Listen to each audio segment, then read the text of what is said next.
All right. Well, thank you for the songs this morning, and certainly appreciate everyone that's made it out. We'll be going to Genesis chapter 1. We have been uh, for a while now in a study of Bible doctrine where we have been different subjects of teaching as presented in the scripture as a whole. And we have come to the last subject of teaching that we are looking at, and that is eschatology, the study of the future of the end times.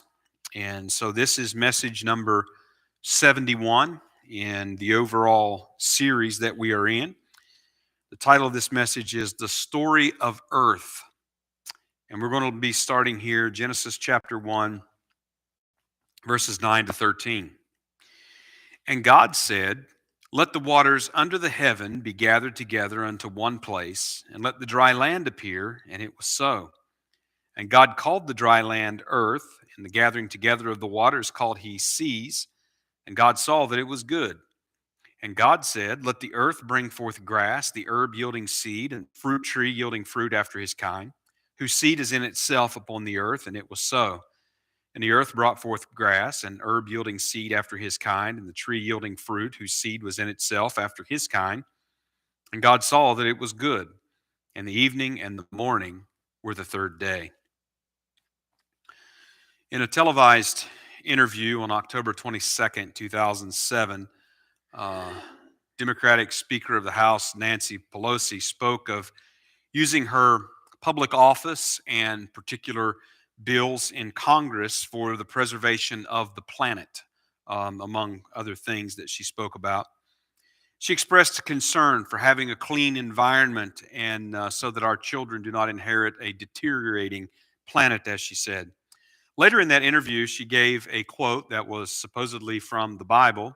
She said, "In the Old Testament, Isaiah says, to minister to the needs of God's creation is an act of worship.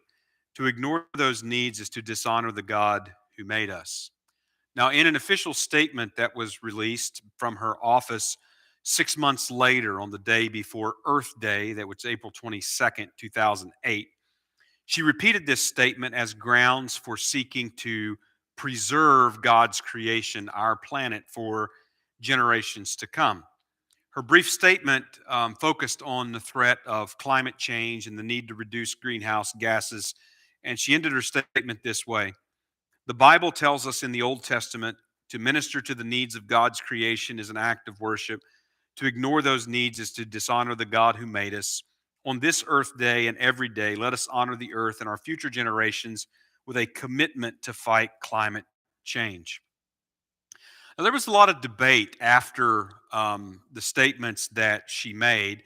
Many of her critics were quick to point out that the Bible nowhere says what she supposedly quoted from it. It doesn't say that in Isaiah, doesn't say that in the Old Testament, doesn't say it in the New Testament either. Her defenders responded by saying, well, she was simply summarizing what she believed the Bible to be teaching on the subject of the stewardship, the management of the earth. And that debate went on for a while. I doubt that it was ever resolved before everyone was on to something else, whatever the next thing was at the time. Now, I cannot speak to what was in Nancy Pelosi's mind concerning what the Bible says about the earth.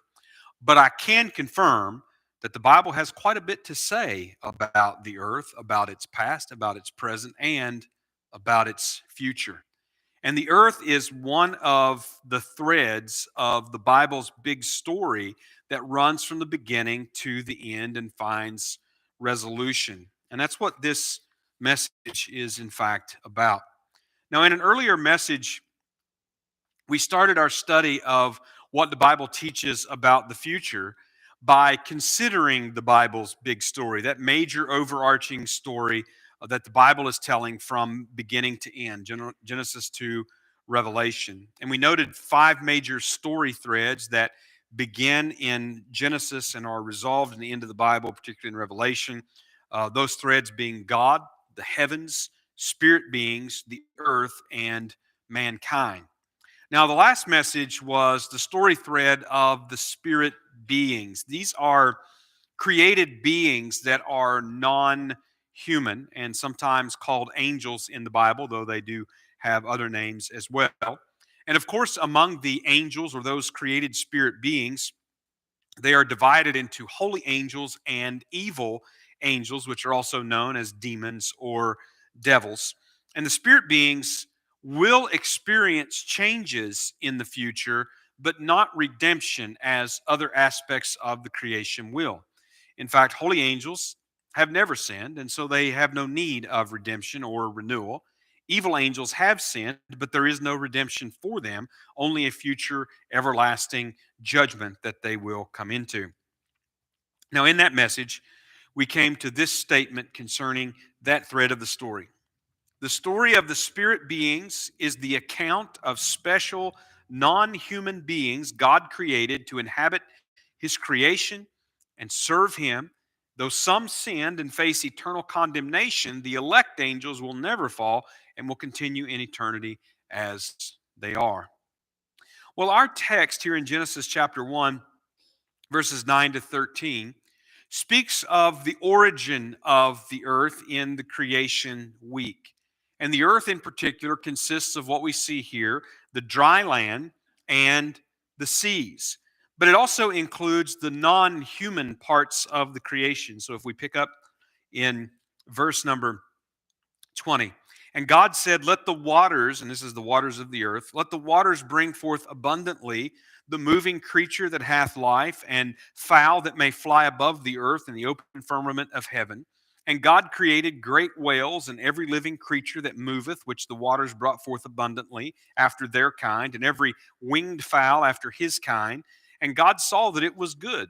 And God blessed them, saying, be fruitful and multiply, and fill the waters in the seas, and let fowl multiply in the earth. And the evening and the morning were the fifth day.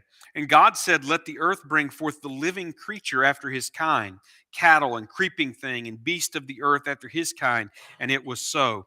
And God made the beast of the earth after his kind, and cattle after their kind, and everything that creepeth upon the earth after his kind. And God saw that it was good. So here we see the plant and the animal life upon the earth, things that are in the seas, things that are on the land, things that fly in the air above the earth's atmosphere.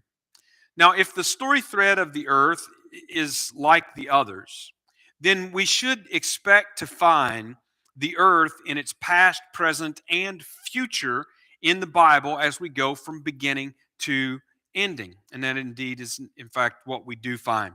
So we want to look at the story of the earth, particularly in two parts here this morning. First of all, the origin and the present state of the earth. And then secondly, the future renewal of the earth. So we will begin with the origin and the present state of the earth. And you will notice in verse 31 here in Genesis 1, and God saw everything that he had made, and behold, it was very good. And the evening and the morning were the sixth day. So the original creation state of the earth was pronounced to be very good, and pronounced that to be that by God. God made the earth with purpose. In fact, Isaiah wrote in Isaiah chapter 45 and verse number 18, for thus saith the Lord that created the heavens, God himself that formed the earth and made it. He hath established it. He created it not in vain. He formed it to be inhabited. I am the Lord, and there is none else. So God created the earth, and he created the earth to be the home, the dwelling place of all different forms of life. That includes the plant and animal life. It also includes human life, but human life is not what we're looking at in this particular message. But he did put man on the earth to manage it and to keep it. So in verses 26 through 30 here in Genesis chapter 1, and God said, let us make man in our image, after our likeness, and let them have dominion over the fish of the sea, and over the fowl of the air, and over the cattle, and over all the earth, and over every creeping thing that creepeth upon the earth. So God created man in his own image. In the image of God created he him, male and female created he them. And God blessed them, and God said unto them, Be fruitful and multiply and replenish the earth and subdue it, and have dominion over the fish of the sea and over the fowl of the air and over every living thing that moveth upon the earth. And God said, Behold, I have given you every herb bearing seed which is upon the face of all the earth, and every tree in the which is the fruit of a tree yielding seed. To you it shall be for meat. And to every beast of the earth, and to every fowl of the air, and to every thing that creepeth upon the earth, wherein there is life, I have given every green herb for meat. And it was so. So God created the man in his own image, and he put him in the garden there to work the creation, to subdue the creation, to have dominion over the creation. In other words, to be a steward and to be a manager of this good creation that God had made. And what we see as we go from there into Genesis chapter number 2, where we find Adam naming the animals and all of that, is that this original creation was made very good. The earth, the sea, all of these things, very good. And there was a harmonious state amongst all the life that was on the earth. But that harmonious state did not continue. Man's sin in the garden in Genesis chapter 3 brought the earth, that dry land and seas and all the plant and animal life therein, under a curse. Genesis chapter 3, verses 17 to 18. And unto Adam he said, Because thou hast hearkened unto the voice of thy wife, and hast eaten of the tree of which I commanded thee, saying, Thou shalt not eat of it, cursed is the ground for thy sake. In sorrow shalt thou eat of it all the days of thy life. Thorns also and thistles shall it bring forth to thee, and thou shalt eat the herb of the field. So we see here that the curse affected the earth, affected its plant and animal life, putting them out of harmony with each other and with human beings, as was the original state of the creation. Now, Paul described this curse on the earth in Romans chapter number 8. He described this curse on the earth as being a bondage and a vanity or a futility. Romans chapter 8, verses 19 to 22. For the earnest expectation of the creature, and that the word for creature there means creation. And as you study this in context, you understand that Paul is talking about the non-human creation of the earth here in these verses. That's what he means when he says creature. Waiteth for the manifestation of the sons of God. For the creature was made subject to vanity, not willingly, but by reason of him who hath subjected the same in hope.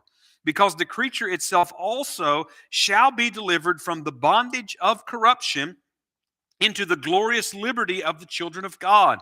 For we know that the whole creation groaneth and travaileth in pain together until now. So Paul referred to this disharmony.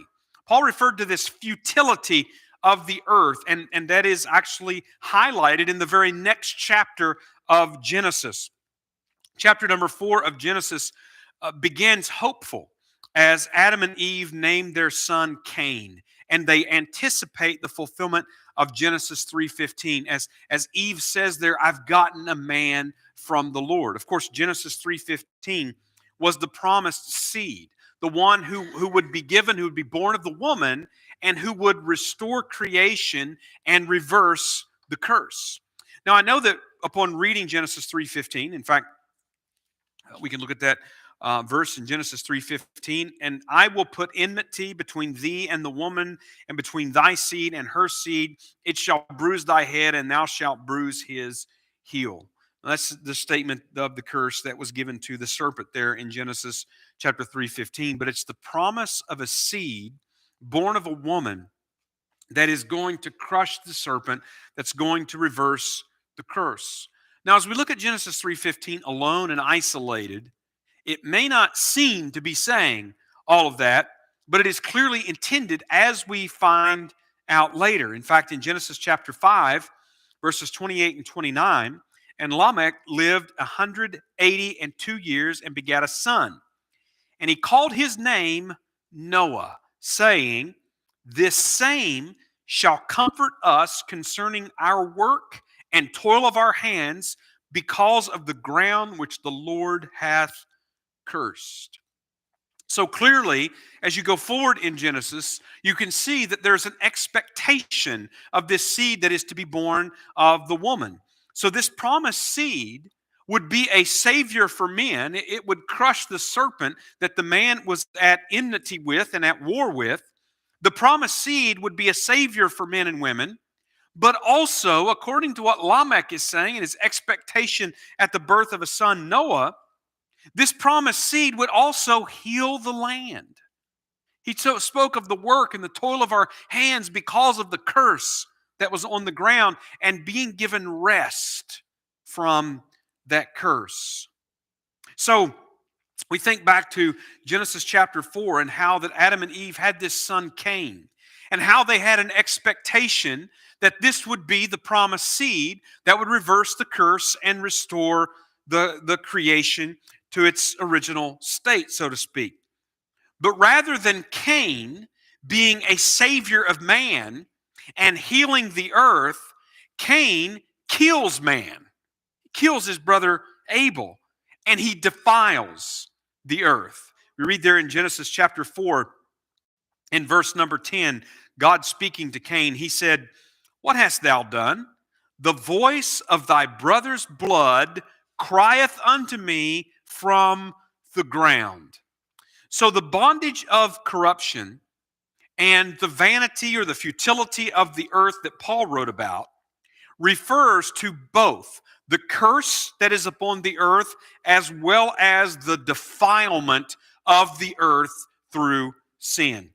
So the eager anticipation that Paul spoke about is for renewal. It is an anticipation for renewal. It's an anticipation for the cleansing from the pollution of sin that has thoroughly corrupted the whole creation, the whole earth. In fact, the defilement of the earth was the reason God sent the flood in Noah's day. In Genesis chapter 6, verses 11 to 13, the earth also was corrupt before God, and the earth was filled with violence. And God looked upon the earth, and behold, it was corrupt, for all flesh had corrupted his way upon the earth. And God said unto Noah, "The end of all flesh is come before me, for the earth is filled with violence through them, and behold, I will destroy them with the earth." So God spoke to Noah there in Genesis 6, and this would have been, I believe, somewhere around 1600 years after the original creation. God spoke to Noah about how that the earth was filled with violence and that the men and women on the earth had imaginations that were only evil continually, and that they had defiled the land. And because of it, God was going to destroy the earth and all living things on the earth. But even in this judgment, God would indicate a future hope, not just for man, but for the earth and non-human life on the earth. As you go down in Genesis 6 to verses 11 to 13, the earth also was corrupt before God. No, wait a minute, that's not the right passage. Here in Genesis chapter number 6, in verse number 18. "But with thee will I establish my covenant, and thou shalt come into the ark, thou and thy sons, and thy wife, and thy sons' wives with thee. And of every living thing of all flesh, two of every sort shalt thou bring into the ark." And notice this, "to keep them alive with thee. They shall be male and female. Of fowls after their kind, and of cattle after their kind, of every creeping thing on the earth after his kind, two of every sort shall come unto thee, to keep them alive. And take thou unto thee of all food that is eaten, and thou shalt gather it to thee, and it shall be for food for thee and for them. And thus did Noah, according to all that God had commanded him, so did he." So God makes this covenant with Noah where he says that he's going to spare this animal life. He's going to keep them alive by bringing them, according to this instruction in the ark, by providing for their food and providing for, obviously, things to be planted after that. The water was rescinded off of the earth and such. So even in this judgment where God said He was going to destroy the earth and life upon the earth because it had become so defiled through their sin. He also speaks of preserving this earth and the life on it and the hope that it had in the future. So the present state of the earth is under a curse and being defiled thoroughly by sin. Again, the blood that cried from the ground, of the blood of Abel that cried from the ground, has not yet been avenged. So there's a disharmony between the different kinds of life on the earth. But this is not the final state of the earth. There is a future renewal of the earth that is prophesied in the Bible. And that is our second part, the future renewal of the earth. So the earth has continued as it was since the flood that was over 4,000 years ago.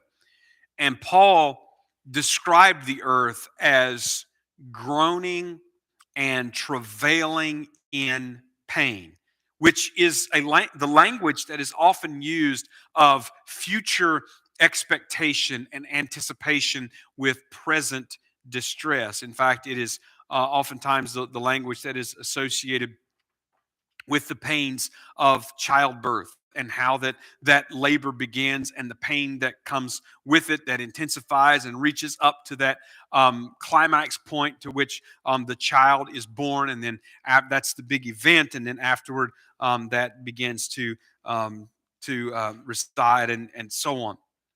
So this is the language that is used of the earth, and in fact it's the language of bondage and redemption is the very same language that was used of the children of Israel as they were in Egypt in bondage and groaning and travailing under that bondage, and then being redeemed to be set free from Egypt and to be brought out. So the very same thing is said about the earth and what Paul is writing there in Romans chapter number 8, that the present state is groaning and travailing in pain together until now.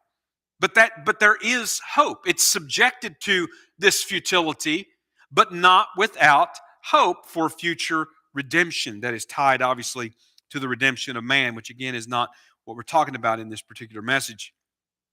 Now, despite the fact that Paul could describe the earth as groaning together in pain, the earth is headed for a renewal, but it's also headed for a time of tribulation before that renewal, in which that pain and anguish and groaning of the creation will be even worse than what it is in its present state before it is ever better. Jesus described that time as a concentrated time that was unlike any time since the creation or any time that ever will be again. So what Paul describes in Romans 8 is a present state, a continuing state of the earth. The earth has been put under the curse. The earth has been defiled by sin. The earth has been brought into the bondage of corruption. And because of that, it's groaning and travailing all that time until now, and continues until this future time that Jesus spoke about. Jesus said in Matthew chapter 24, verses 21 to 22, "For then shall be great tribulation, such as was not since the beginning of the world to this time, no, nor ever shall be. And except those days should be shortened, there should no flesh be saved, but for the elect's sake, those days shall be shortened."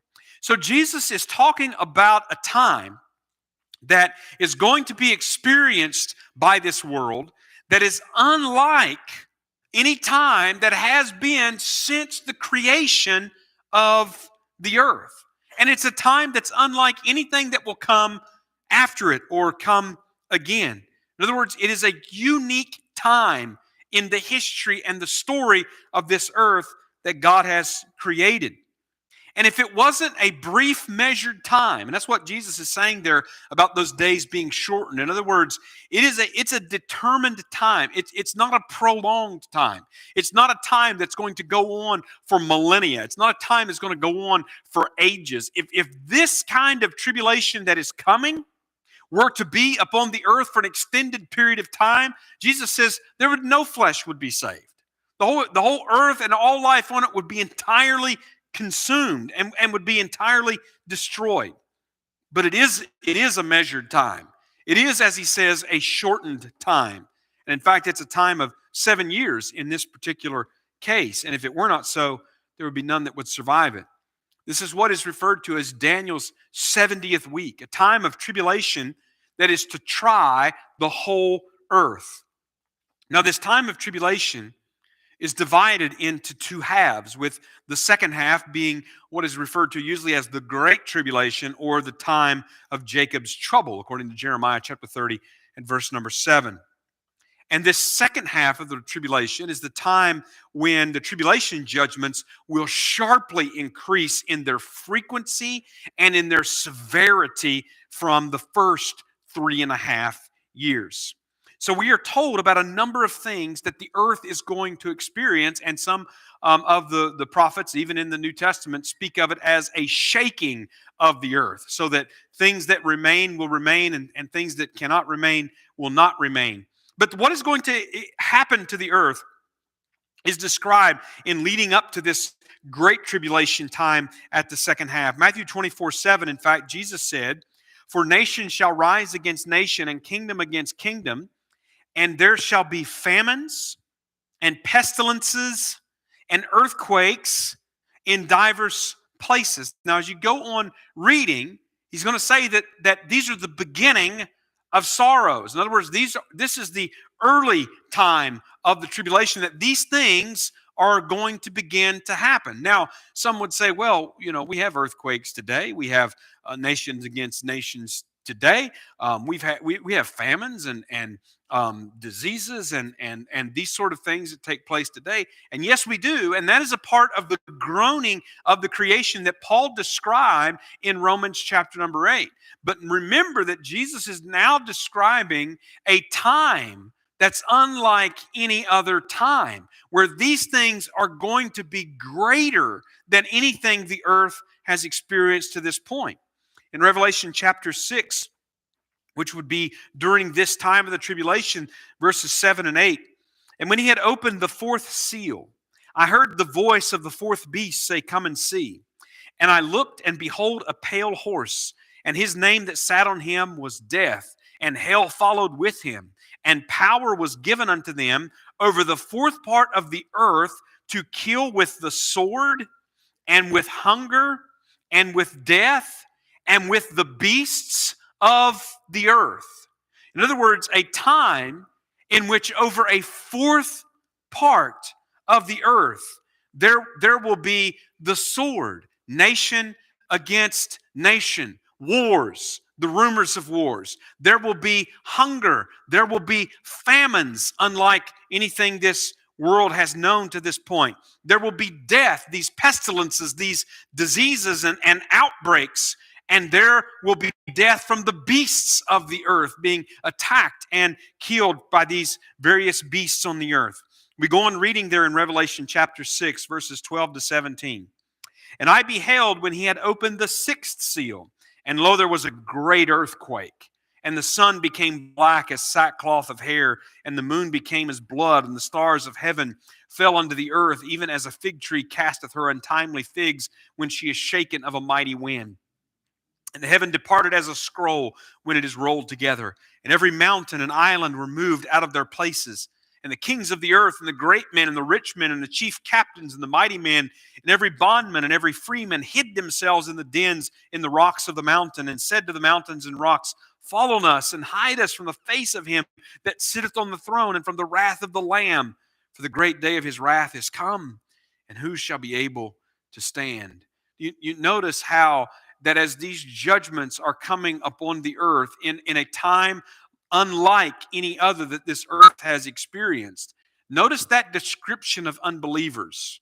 They are seeking to hide themselves, it says, in rocks, in mountains, in caves, saying, hide us from the face of the Lamb, for the day of God's wrath has come. In other words, these judgments will be of such that those that live upon the earth, though unbelievers, will acknowledge that this is the work of God, that this has come from God, the upheavals that the earth will be experiencing.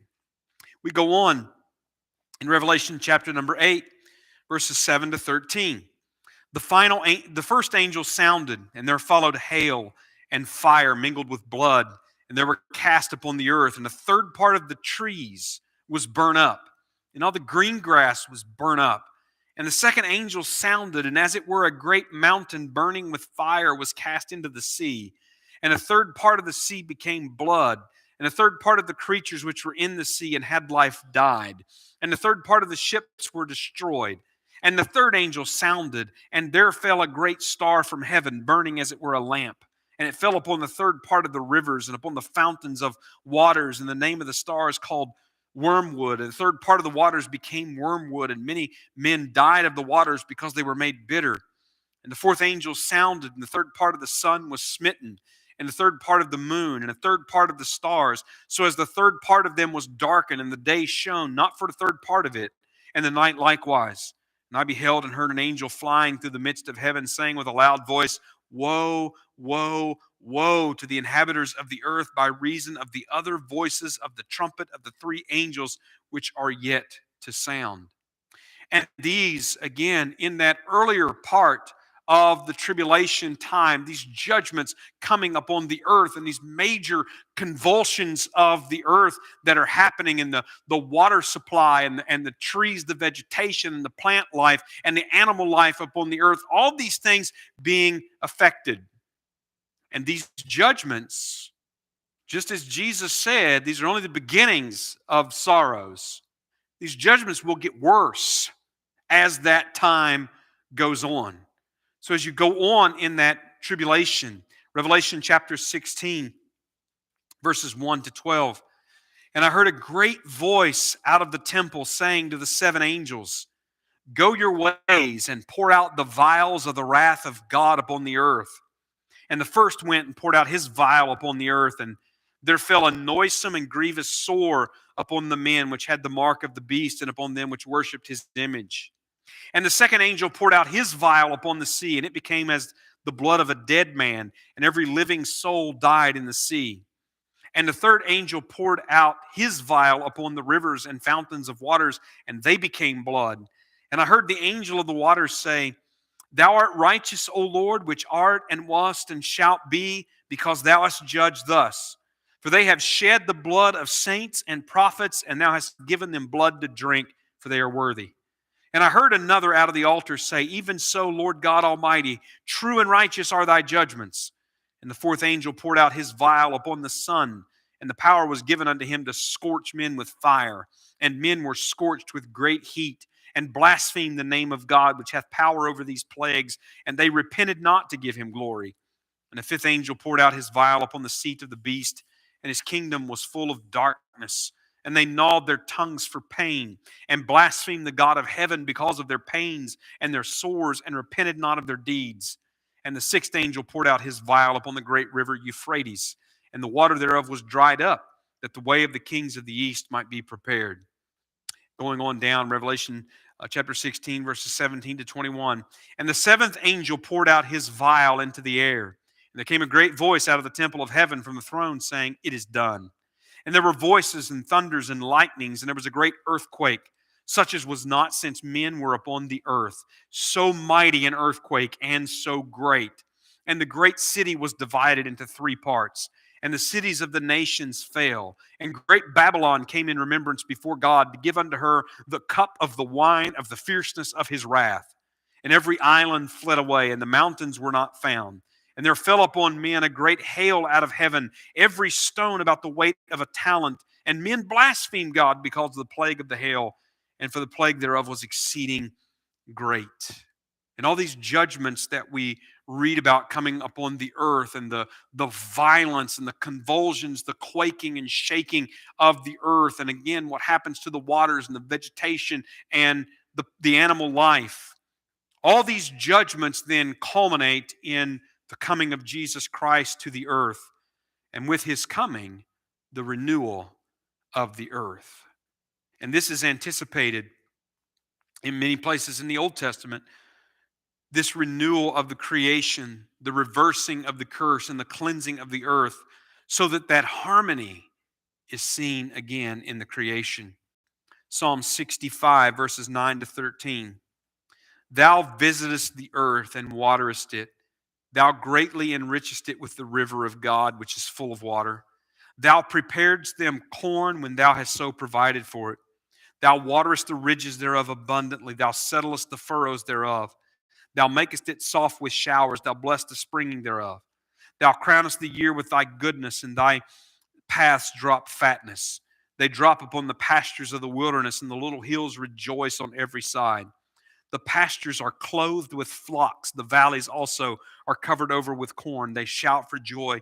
They also sing. Now, as you read all of the Psalm 65, you realize this happens when salvation comes out of Zion. That is when God visits the earth, and that's this renewal. Speaking of even the rejoicing of the earth, the rejoicing of the land and its vegetation and even its animal life. Isaiah chapter 32, verses 13 to 15. Upon the land of my people shall come up thorns and briars, yea, upon all the houses of joy in the joyous city, because the palaces shall be forsaken. The multitude of the cities shall be left. The forts and towers shall be dens forever. A joy of wild asses, a pasture of flocks. All right, so this part of the prophecy is a judgment about the desolation coming upon the earth. But notice in verse 15 it says, until the Spirit be poured upon us from on high, and the wilderness be a fruitful field, and the fruitful field be counted for a forest. Isaiah chapter 35, verses 6 and 7. Then shall the lame man leap as a hart, and the tongue of the dumb sing. For in the wilderness shall waters break out, and streams in the desert. And the parched ground shall become a pool, and the thirsty land springs of water. In the habitations of dragons, where each lay, shall be grass with reeds and rushes. Isaiah 55, verses 12 to 13. For ye shall go out with joy, and be led forth with peace. The mountains and the hills shall break forth before you into singing, and all the trees of the field shall clap their hands. Instead of the thorn shall come up the fir tree, and instead of the briar shall come up the myrtle tree. And it shall be to the Lord for a name, for an everlasting sign that shall not be cut off. And in other words, the curse upon the earth is going to be reversed. And when that curse is reversed and that earth is renewed, it will be for everlasting. Not only does the ground and the mountains and the seas and the trees and the grass and the blossoming of the rose in the desert and so on, but also the animal creation, the animal life upon the creation will be renewed. Isaiah chapter 11, verses 6 and 9, speaking about the time when that root of Jesse, that branch of David, when he rules upon the earth, when the government is upon his shoulders. Isaiah 11, 6 to 9 says, the wolf also shall dwell with the lamb, and the leopard shall lie down with the kid, and the calf and the young lion and the fatling together, and a little child shall lead them. And the cow and the bear shall feed.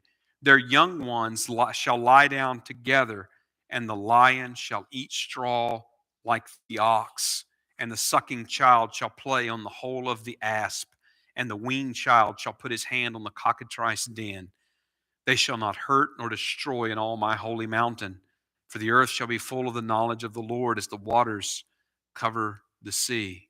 So we go from the enmity between the seed of the serpent and the seed of the woman to the young child playing with what we know today to be a venomous and deadly snake. showing again the full reversal of that curse and the harmony that is restored and renewed among all the aspects of the creation.